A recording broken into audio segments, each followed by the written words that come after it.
edge.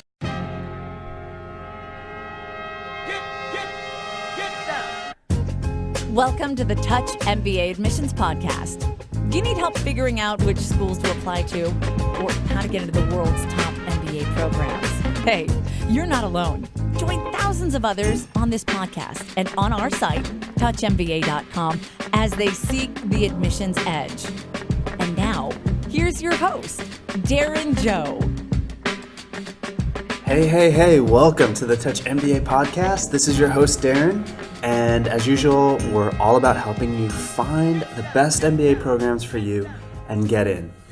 Recently, we've gotten a lot of strong profiles at touchmba.com. Applicants like yourself coming to the site to get help picking schools and to get some admissions advice. And one of the most common frustrations I see with applicants is that they're having a lot of trouble differentiating schools. One applicant who came to the site wrote, "Figuring out the key advantages of the schools is so frustrating. There are so many of them that it's difficult to know which one is the best in a certain area." And I couldn't agree more with this applicant from Panama.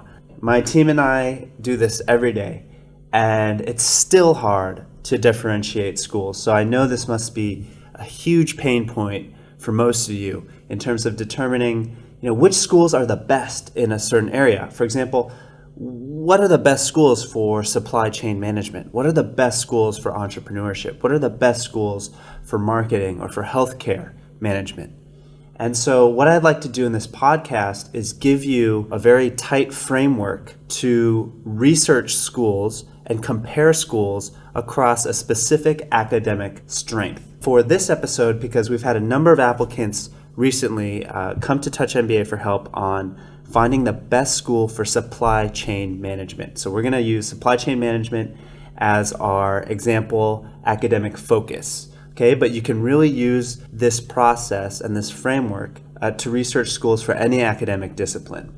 I hope by the end of this episode, you'll have a framework to get a quick feel for a school's strengths and be able to compare schools' offerings, across a certain academic discipline.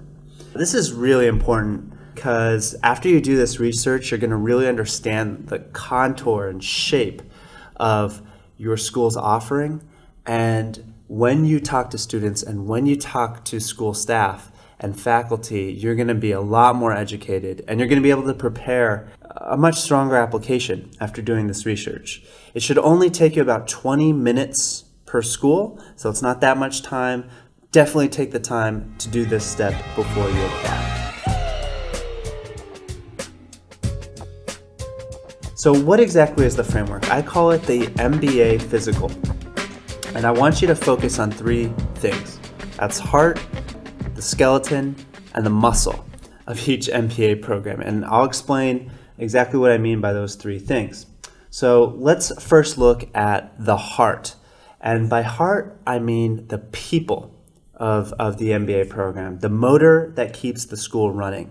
Top business schools are really just collections of smart and ambitious people, right? Very expert faculty, your classmates, the alumni of the program, the dedication of the staff that is at the business school. They're the ones that are the heart of the school and that, pump blood into everything else. So the first thing I think you should look at is the reputation of the faculty in that area. And there's two ways you can do this. The first is to look at U.S. News specialized rankings. And I'll put a link to everything that I mentioned in the show. You can find this one at touchmba.com/MBA-physical. So I'll have all the links that I mentioned there as well as a template you can use to start your own research. So the first ranking I would look at is U.S. News specialization rankings. And if we look at the ranking for supply chain management, we see that the top three schools are MIT Sloan, Michigan State Broad College of Management at number 2, and the Arizona State W.P. Carey School of Business at number 3. So those three schools have the best reputation amongst business school deans and directors of master's programs. So that U.S. News ranking is purely a reputation ranking. So that's a good place to start in terms of how do other people perceive the program? And we're going to use the 3 sample schools that I listed for the rest of this episode, okay? The second thing I think you can look at is the student opinions in the Financial Times. So if you go to the Financial Times MBA ranking, there's a tab where you can actually see how alumni rank certain academic specializations at their school. You might have to take this ranking with a grain of salt because it's done every 3 years, so some things might have changed since alumni were last surveyed. But definitely it's a way to see what are the academic strengths of your target school. So if we look at MIT and we look at how their logistics department is ranked, it definitely got a 10 out of 10 ranking. And it was one of the top 3 highest ranked academic disciplines. The other 2 were entrepreneurship and quantitative methods. So logistics and supply chain, definitely a strength of MIT Sloan. Then we look at Michigan State and we see that its logistics ranking was ranked at 10, by far the highest ranked academic specialization compared to everything else. And the same goes with Arizona State. Also, logistics was ranked at 10 and higher than everything else. I think looking at the student and alumni opinions in the Financial Times rating is a good way to see how real students and alumni feel about the strengths of their school. Okay, another thing to look at is simply the number of faculty. How many people, how many professors does that university have in that discipline? At MIT for supply chain management, there's 17 faculty.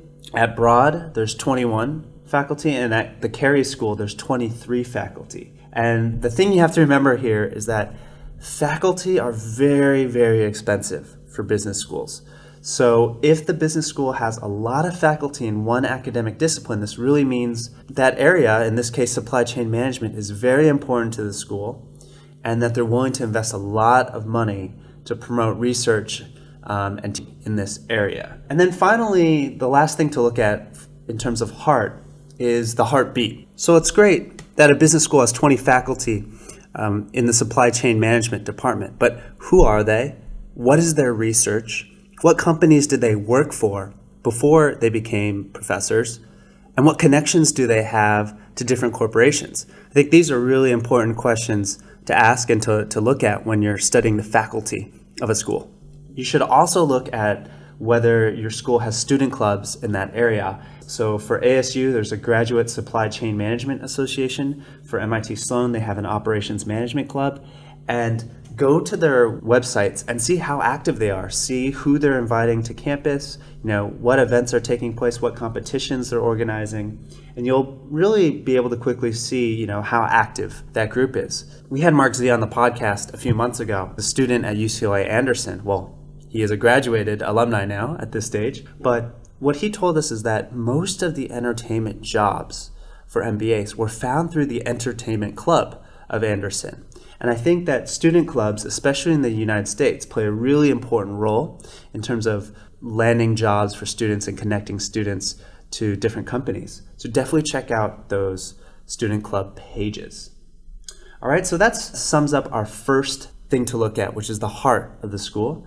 The next thing to look at is the skeleton of the MBA program. Is it designed and structured to help you learn more about supply chain management and land careers in supply chain management? I think the first thing you should look at here is whether the business school has other master's programs in that specialization. And in the case of our 3 sample schools, they all do. MIT has the Leaders for Global Operations master's degree. Michigan State Broad has the Master's in Supply Chain Management. And Arizona State Carey has the Master's in Global Logistics. So they all have other master's programs in this discipline. And that's a good sign that the school has a lot of resources that they can employ in that specialization. They feel that they have the expertise and the faculty to teach a master's program, and they feel like they have the corporate connections to help master's students find jobs after coming out of the program. So I think that's a good signal, and an important signal to look for. The other thing you could look for is, of course, whether there's concentrations in supply chain management at your target schools. In the case of MIT, they don't actually have a supply chain or operations management concentration, interestingly enough, even though it's ranked number 1 by US News. But at Broad and Carey, they both have these concentrations. You should look at simply the number of electives offered and what the electives are. What are the names of the electives? This has really practical implications for you. You want to make sure there's a wide variety of electives you can take in this area and that you're excited about the courses. So MIT has 15 electives, Michigan State has 14, and Arizona State has 9. So that's a lot of electives in supply chain management. So definitely know how many electives your school offers and what courses they offer. We already talked about student clubs, how important that is for you to research. One other thing is, does the business school have a center of research in that area? And all 3 of our sample schools do as well. And if a business school has a center of research in supply chain management, that means, they really see it as an important area of study for the school. And they're going to be, again, deploying a lot of resources, faculty, a lot of research funding, and a lot of effort connecting to different companies in that specialization. So does the skeleton of the MBA program support excellence in that academic specialization? And in the case of our 3 sample schools, it definitely does. Finally, you want to look at the muscle of the MBA program. In other words, the results. It's one thing that a school has X number of faculty, that they have a certain reputation amongst others, but in the end, does the MBA program help its graduates get jobs in this function? So in this case, supply chain management. And so the first thing you can look at is placement reports of your target schools and see what percentage of graduates are entering that function that you're most interested in. And in the case of MIT, 12% of its graduates last year went into supply chain management. That's a really high percentage. In fact, it was the 3rd highest function that its graduates were entering. And MIT Sloan, you can actually see placement reports from the last couple years. And if you study those reports, you'll see that this percentage of graduates entering operations management is actually growing. So that's always a good sign as well. And then if you look at Michigan State Broad, you'll see that 54% of its graduates went into supply chain management. Over half of its graduates are going into those jobs. That's an incredible percentage. And at Arizona State Carey School, 63% of its graduates are going into supply chain management. So the proof is in the pudding there. And finally, the last thing you want to look at in terms of muscle is what types of companies are recruiting from those schools. Yeah, it's great that more than half of graduates go into that specialization, but are you excited about the companies that are recruiting from the school? One tip here is to look at industry publications. For example, Gartner has an annual rating of companies with the most advanced quote-unquote supply chains. So you could look at a ranking like that and see which companies are well regarded, and then see if those companies are also recruiting at your target schools. So I hope this episode gives you a structure to quickly and efficiently research a school's strengths. You can find a template to do this at touchmba.com/MBA-physical.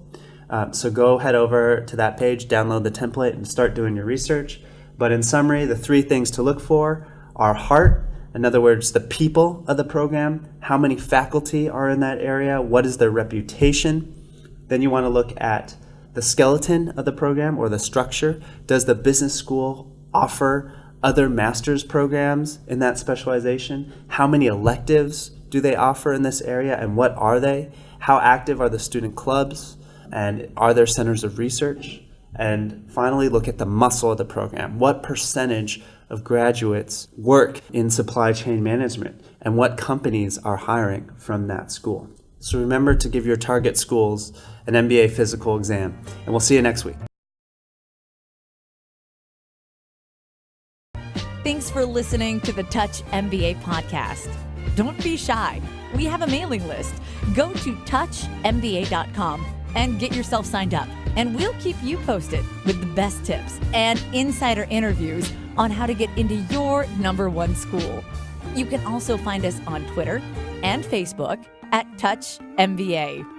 See you soon.